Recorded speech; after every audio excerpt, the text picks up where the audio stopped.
tout le monde, j'espère que vous allez bien. On se retrouve aujourd'hui pour une petite vidéo sur mes coloriages terminés du mois de janvier et du mois de février. Je vous avais pas fait de vidéo au mois de janvier parce que j'avais fait très peu de colos, donc la vidéo n'aurait pas été forcément très intéressante. Je pense rester sur ce format-là, de faire une vidéo tous les 2 mois pour vous les montrer. Alors on commence avec le livre des enluminures d'Harry Potter. Alors j'en ai fait un au mois de janvier, donc celui-ci. Au Intense pour le fond, voilà les tables, et au Light Fast pour les petits personnages. Celui-là, c'était pas dans le cadre du challenge mensuel. Le coloriage de janvier, je ne l'ai pas encore fait, mais je le rattraperai. Voilà. J'en ai fait un autre dans ce livre-là, donc au mois de février. Donc celui-ci qui était le coloriage du challenge. Donc je vous le montre tout de suite. Comme ça, on passera à un autre livre après. C'était la scène donc dans le 2 avec le duel. Alors dans celui-là, un peu plus compliqué que le précédent puisque j'ai fait les rajouts des personnages dans le fond qui n'y étaient pas, alors que sur l'illustration du film, voilà, il y avait des personnages et un feu derrière. Beaucoup des personnes qui nous ont accompagnés ce mois-ci ont eux choisi de refaire uniquement le feu et il y a vraiment donc de très très belles réalisations. Vous pourrez aller voir sur Instagram toutes les personnes qui ont participé. Encore une fois, merci à elles. C'est vraiment très gentil et je suis vraiment très contente de voir comment ce challenge prend de plus en plus d'ampleur, de personnes de plus en plus intéressées qui se lancent dans ce livre. Voilà. Alors, pour le coloriage, donc celui-là est entièrement fait à l'aquarelle. Winsor & Newton. Donc c'est la palette Cotman Peau. Voilà. On retrouve également un petit peu d'aquarelle nacré Paul Rubens. Voilà. Et pour le noir aussi, c'est de l'aquarelle, donc Winsor & Newton que j'avais acheté en plus de la palette Cotman. Voilà, c'en est tout pour le livre des enluminures. Un autre coloriage que j'ai réalisé donc au mois de janvier, qui était dans le cadre du challenge de Julie Nueva. Le thème c'était les oiseaux. Et moi j'ai choisi de faire ces petites chevêches que vous avez peut-être déjà vues dans une de mes précédentes vidéos. Alors le fond est au Neocolor. C'est donc du Light Fast pour les petits personnages, il me semble. Et donc là, vous avez aussi donc du Signo Uniball blanc. Voilà, donc un coloriage qu'on a déjà vu passer plusieurs fois dans ce livre, mais pas forcément comme celui-là. J'ai énormément aimé le faire. Voilà, le fond un petit peu neigeux, qui est encore dans l'ambiance de la saison. Voilà. L'effet bois aussi, donc comme j'avais déjà dit précédemment. Et l'effet bois, donc pareil, donc au Intense. Le matériel aquarellable pour tous les effets est vraiment fantastique. J'aime beaucoup. Donc ce sera tout dans ce livre. Ensuite, j'avais réalisé un petit portrait dans le Wild de Emmanuelle Collin. Alors, il s'agit de la petite indienne. Alors, pour laquelle vous retrouverez sur ma chaîne un tuto, si ça vous intéresse, pour les plumes. Alors, je ne sais plus où il est. Voilà.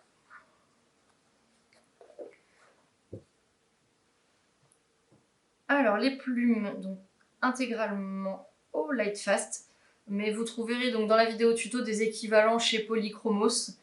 La peau également donc au Light Fast, les cheveux aussi, donc tout a été fait au Light Fast de chez Derwent. Alors j'ai beaucoup aimé le faire. Je crois que c'est la première peau foncée que je fais au Light Fast. La plupart du temps j'utilise les Polychromos et là je trouve que le rendu est assez sympathique. Je n'ai pas fait de fond, je voulais pas que ça paraisse trop chargé. Voilà. Ensuite, mon prochain coloriage, donc toujours au mois de janvier, qui était donc dans le Jashi, celui-ci. Celui-ci a été réalisé par plusieurs personnes, dont Julie Nueva, les couleurs d'Alice, Black Pearl il me semble. Je vous mettrai leur chaîne Instagram ou YouTube en barre d'infos pour que vous puissiez aller voir ce qu'elles ont fait. Le fond est au néocolor, les ailes sont à l'aquarelle nacré Paul Rubens. Le reste de la tenue du personnage, donc notamment la peau, c'est du Castle Art Pastel. Donc la tenue, la peau. Les effets dorure et les fleurs, c'est du Polychromos. Voilà. Je me suis un petit peu inspirée de la princesse Zelda pour la tenue, en prenant quand même quelques libertés pour recoller au personnage donc, du livre. Je trouvais que les dessins, les froufrous me faisaient penser un peu à la robe qu'on peut retrouver donc, dans Twilight Princess. J'ai beaucoup aimé le faire aussi, c'est vrai que je ne fais très rarement des personnages blonds. Et là, voilà, pour être en accord avec le personnage d'inspiration, je trouvais ça sympa. On passe ensuite au coloriage du mois de février. Alors le tout premier que j'ai réalisé, et pas des moindres, qui était encore une fois pour le challenge de Julie Nueva, cette double page donc du dragon. Alors, pour celui-ci, il y a une base à l'aquarelle, puis du polychromos et du Castle Art Pastel. Les différentes petites fumées, donc c'est du crayon pastel Faber-Castell. Ensuite, les dorures, c'est du polychromos. Voilà. Autant dire que celui-là m'a pris énormément de temps, mais j'ai beaucoup aimé le faire. C'est vraiment... J'avais déjà réalisé celui il y a très longtemps dans le Mythomorphia, et c'est là que je me suis rendu compte quand même de l'évolution que j'ai, notamment au niveau des ombres, au niveau du placement, des couleurs, tout ça. Voilà. Et donc celui-là, je ne l'avais encore jamais vu dans ces couleurs-là, je me suis dit, bah pourquoi pas. Voilà. Beaucoup d'autres l'ont réalisé et toutes les versions sont absolument magnifiques. D'ailleurs, demain, dimanche, sur Twitch, il y aura la diffusion donc, des coloriages de tout le monde, donc que ce soit des dragons ou des tigres, sur la chaîne Twitch de Julie Nueva. Ensuite, j'en ai réalisé un dans le Anna Carlson. Comme vous avez pu voir peut-être dans ma vidéo précédente où je disais qu'il fallait que j'y retourne, et ben c'est chose faite. Voilà. Alors le fond est à l'encre, les Inkpad de Action. Les fleurs là, ce sont du Castle Art Pastel avec un petit peu de polychromos. Les cheveux au polychromos et la peau au Castle Art Pastel. C'est vrai que je les ai reçus assez récemment. Et je voulais voilà, tester, voir leur capacité, si on pouvait faire des choses intéressantes avec. Et franchement, je les aime énormément.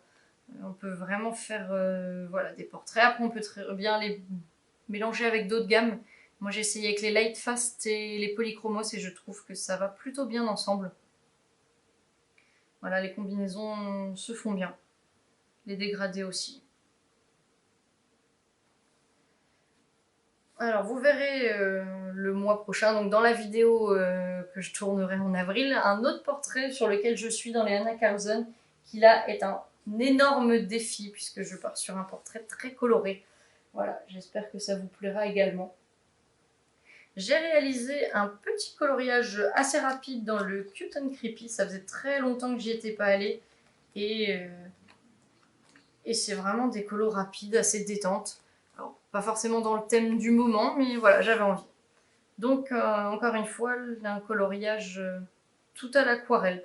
C'est vrai que en ce moment, j'aime beaucoup en faire. Je trouve que c'est rapide. Et puis, pour travailler les ombres, les couleurs, les lumières, c'est vraiment intéressant. Donc là, aquarelle Paul Rubens et aquarelle Winsor & Newton. Voilà.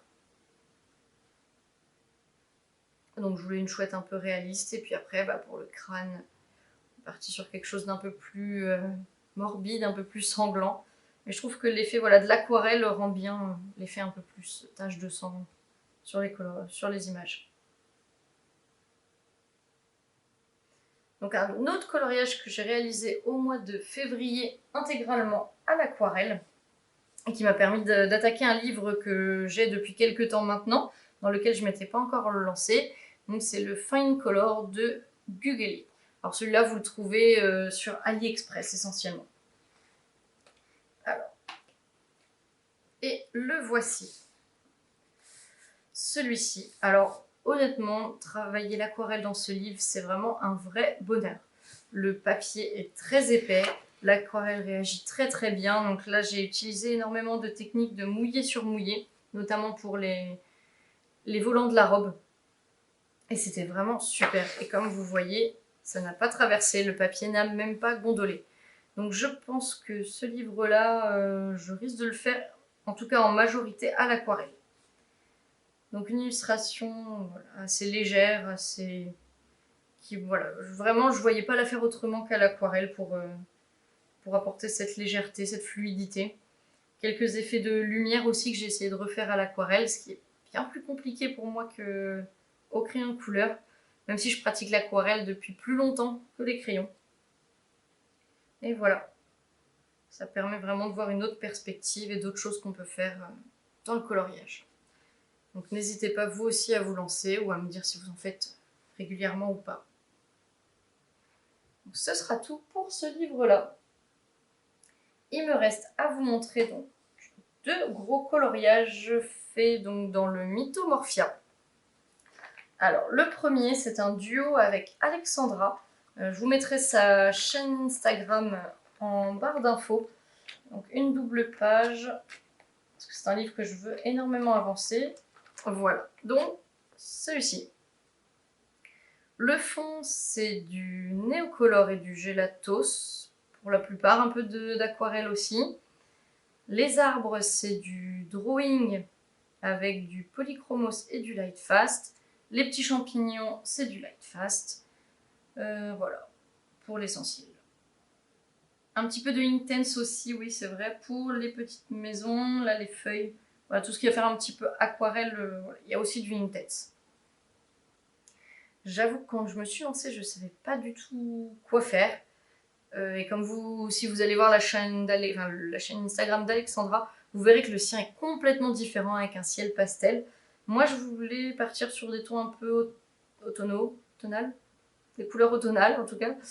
Et voilà, donc je suis assez satisfaite du résultat. C'est vrai que j'avais pris une image d'inspiration avec des arbres couverts de mousse pour changer.